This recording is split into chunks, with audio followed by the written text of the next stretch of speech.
somebody enough, they're going to believe what you say because it comes from the heart, even if you know it's designed for a greater cause. So if we want the young people to come out here and to do what's right, you got to tell them they have to do what is most difficult. And you think what's most difficult is getting up, going to get a job, or working or studying in the books or something. The most difficult thing for them to do is to stand up, man up to their social responsibility. Don't care what the world, I don't care who you work, what kind of job, what your school environment is, you know where your roots are, you know where your family, your mom and dad want you to be. Show a little love, show up. Show up on mama's birthday, give her a kiss, give her a hug. Show up at the first Sunday. Show up at the first Sunday, no matter how difficult that is. No matter what you think you're walking into. I remember I used to take pride in being brave. People say, yeah, you know that neighborhood, so-and-so gang run that hood. Or, you know, what's the name of it? You know, I heard them cats is killers, they this and that. I'll be the first one to jump out the car and walk in there. I'm not going in there to start nothing. I'm going in there because I know the good feeling you get over the fear. And then once you get over the fear, Allah bless you 10 times with a little more wisdom. You take a little more wisdom back home the next time. So if they come out here and they put their monies, they spend all their monies with people that don't have no intention to give anything back to you, to do anything that's going to benefit you or anybody you love.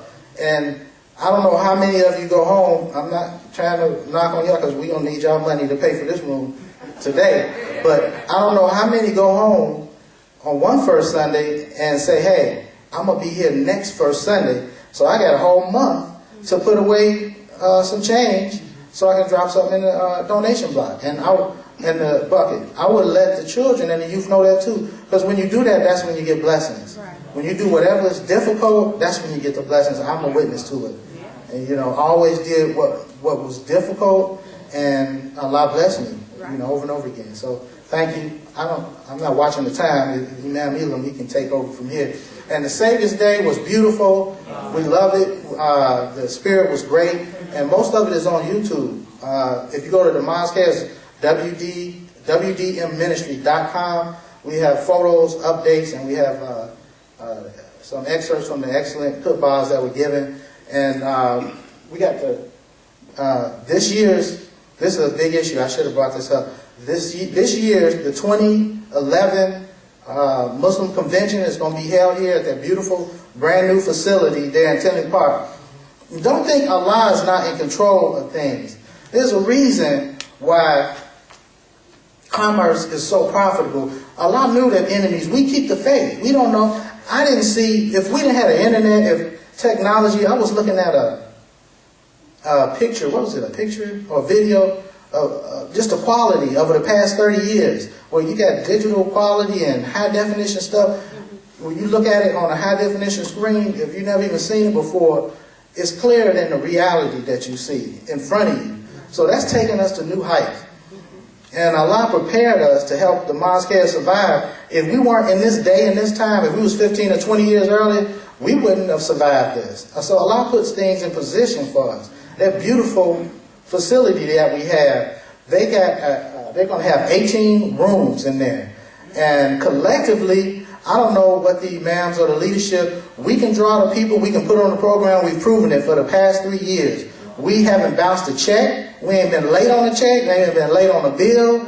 We haven't let the leak in the roof or the tiles go or the windows go clean. Everything is just top notch. It looked like there's some real Muslims in handling Imam Muhammad's property, because there are. There's some real believers, like the ones we used to have with all that energy and all that faith that Imam spoke about. That's why I said we need to go back and listen to what Imam said, because everything he said will benefit the young people if they take it to heart. You can never say that enough. That if you have faith and you believe, you have energy and you have so much life, and life to make progress.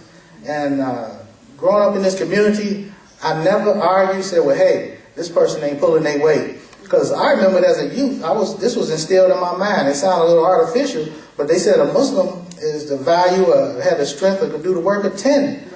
Non-Muslim, I believe that. And allows my witness, I witnessed that. My spirit and my energy, man, you wouldn't believe the things I can do with Allah bless me with my hands. And another thing about the hands, Imam, I should have been taking notes while Imam was teaching it. he didn't mention the hands, but he said something about Imam Muhammad. I was working, doing my normal work that I do, you know, WDM Publications, filling the orders, processing orders for WDM Publications. And I was looking at my hands, I guess because I'm older. When you're a young child, I'm studying the psychology. Why do I see my father's hands? My skin is darker than his skin. But as I was working, I was seeing my father's hands, and I was feeling his spirit in me. And that is a blessing. That's a huge blessing. Allahu Akbar.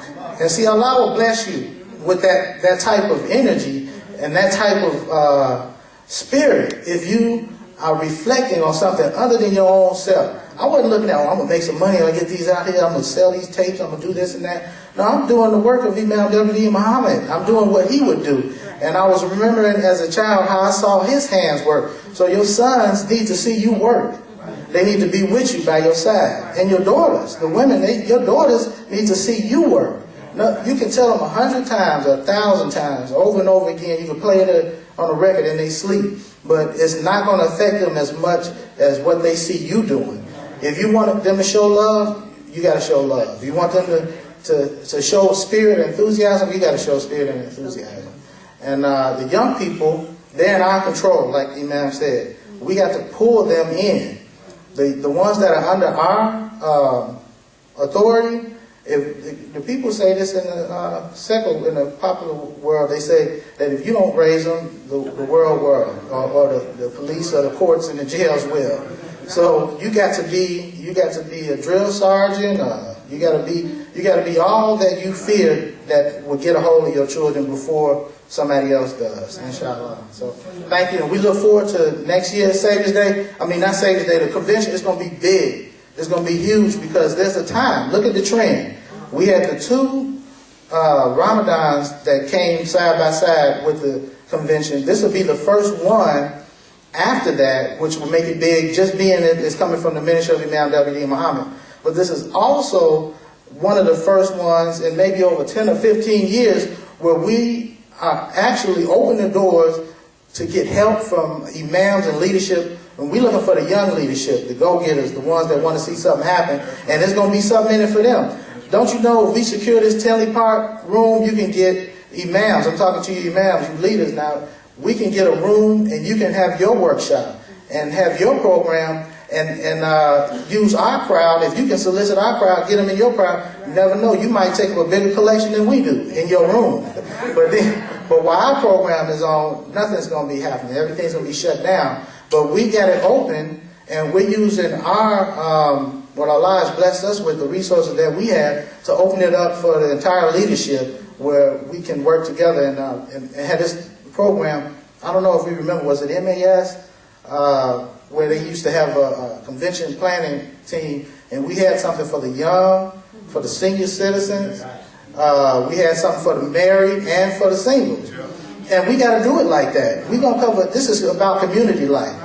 We're going to do it, you know, and those people that didn't like Imam Muhammad, and I'm saying it out plain, they didn't like him, they didn't want to see him succeed, that whenever he did something or accomplished something of good stature that you knew was going to be written down in the books as a credit for the next 1,000 years or forever on his record, that's when the enemies dropped off. So we have a lot of enemies that just hang around and they drop off and they're biting their nails. But I got a strategy. They're my brothers and sisters too. They got something wrong with them, but we can help them too. We just work a strategy. Let them know it was beautiful, but it would have been better if you were here with us and get some of this good spirit we got, inshallah. So that's our strategy, inshallah. Takbir! Takbir!